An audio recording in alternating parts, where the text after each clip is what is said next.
It is time, at last, to get back to the Joker's plan. This month, I'm covering Detective Comics issues 171 through 173. These issues are written by Chuck Dixon, with pencils by Graham Nolan, inks by Scott Hanna, colors by Adriana Roy, lettering by John Costanza, and is edited by Darren Vincenzo and Scott Peterson. We open on the Joker pitching studio executives on his magnum opus, The Death of Batman. Berkowitz is fully aware of the Joker's reputation and is legitimately concerned about working with him. We've seen Berkowitz before in earlier installments of the storyline.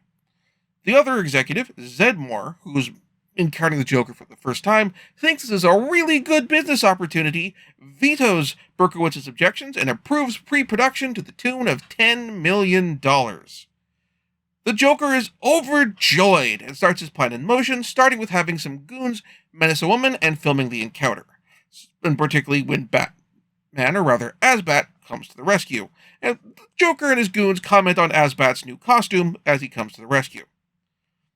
Asbat takes the woman back to her dorm room. He finds the location and her name, Cindy Brooks, from her student ID from Gotham City College, and after confirming the goons are just muggers, he leaves, reflecting on his own time in college and how long ago it seemed.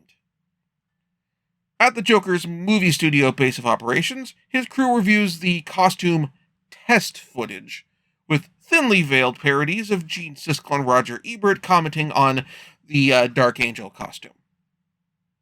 Meanwhile, the studio execs are staying in a cell at the studio.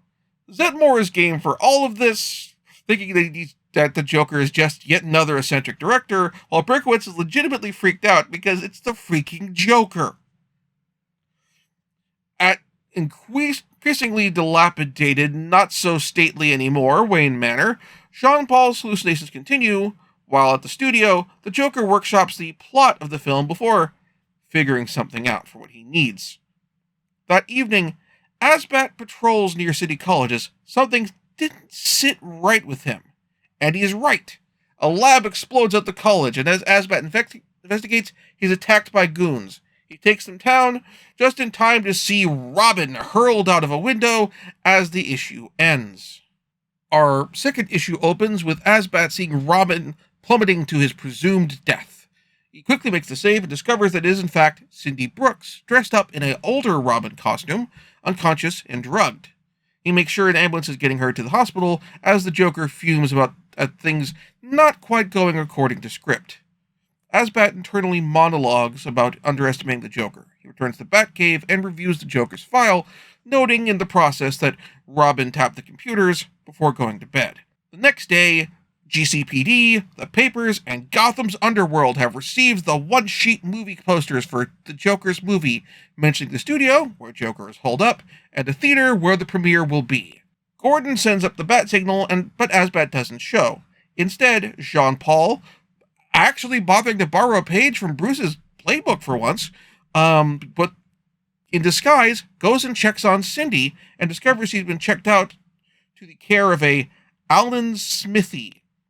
Jean-Paul pretty quickly puts two and two together, and Asbat heads to the studio, while GCPD raids the theater. There at the theater, the police face a hail of bullets, which turns out to be a squad automatic weapon set up as a sentry turret, while Asbat goes through a series of movie-themed traps before getting knocked out by a drugged pie and waking up chained to the floor, while Cindy dangles, also chained, upside down in a slowly filling tank of water as the second issue ends. We open our final issue of the story on the Joker's goons taking pot shots at a chained Batman before they realize that they are firing blanks. After all, you can't let some extra steal the big scene. However, this whole situation gives Asbat time to break free and start attacking the goons, leading the Joker to a horrifying realization. It's not him. God, I hate these last-minute rewrites. I'll just have to save this scene in the editing room. It'll still be a cinema masterpiece. Sure thing, boss. But what's this? Something's not right. Something, I can't put my finger on it. Something's different. The way he moves, the ferocity, the lack of grace, the sheer brutality. It's not him. It's not Bloody him! The Joker storms off and goes to kill his Siskel and Ebert. Meanwhile, Asbat breaks free of the system and frees Cindy, who reveals that she was a paid actress and wasn't getting paid to do her own stunts. She could have been killed! She storms off, possibly to fire her agent, assuming that the Joker hasn't fired him by firing a gun at him. This leads to a Saint Dumas hallucination where Saint Dumas basically tells Jean-Paul to slide back into the more conventional role of Azrael. You can't trust anyone, the Crusade is all. After a brief interlude at the GCPD, we return to Asbat chasing down Joker. Asbat catches up, disarms the explosive collars that the Joker has as his hostages with a casual shuriken shot, and then they has fight. Asbat wins handily, and this time makes it clear that he, unlike Bruce, intends to kill the Joker. He is stopped only by Ketch, who has arrived with Bullock, Montoya, and several officers, with Ketch pointing a shotgun at the Batman's skull. The police take away the Joker as Bullock and Montoya discuss this. Montoya is with Ketch and not liking this change in Batman, while Bullock, being a bastard, is more forgiving. Bullock has the Joker handcuffed to the gurney as he's transported to Blackgate. However, this doesn't actually stop the Joker from escaping in transport, careening down a hill, strapped to his gurney, laughing maniacally as the issue ends. Honestly, you could not do Knightquest the Crusade without a Joker story, and this whole saga is an excellent one. Of the people who need to see through Asbat and tell it somebody else, it has to be Commissioner Gordon, Catwoman, and the Joker. Gordon at present, where we're at in the storyline, has his suspicions, but is in willful denial because of the current circumstances. However, as the last couple Asbat arcs have shown, Catwoman and the Joker have no such illusions, which plays out very well in their respective stories. Also, honestly, even if the Joker didn't see through it, and it'd be bad writing of the Joker if he didn't, you have to have, if you're going to operate from the perspective of conveying Asbat as being a more long-term Batman, and indeed, he's a pretty long-term. Like they probably would have stretched this out for a whole couple years or so, if they didn't have to run into 0 Hour. You would have to had Asbat hit up against some of the big three of Batman's rogues gallery.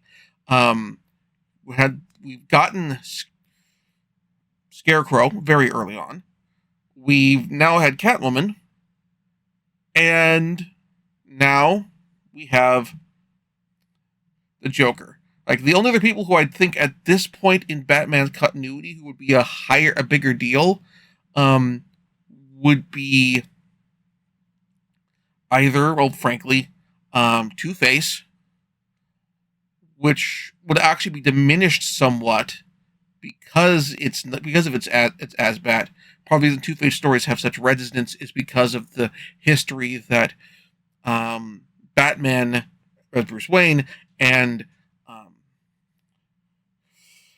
Harvey Dent have together, and maybe Ra's al Ghul.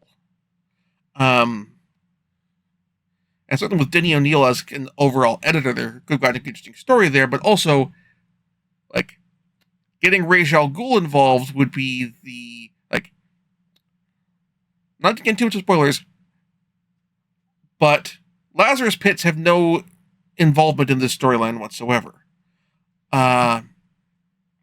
If they did get Ra's al Ghul involved, you would have also had to put a Lazarus Pit involved in terms of as an option to heal Batman. And they chose to keep that off the table. What they picked instead, we'll get to later. I'm not as much of a fan of it, and I understand why people have mentally retconned it to being Lazarus Pit. We'll cross that bridge when we come to it. Now, next month, we're going to have a couple one-shots with Asbat, including a return of one of the characters from the Bloodlines event.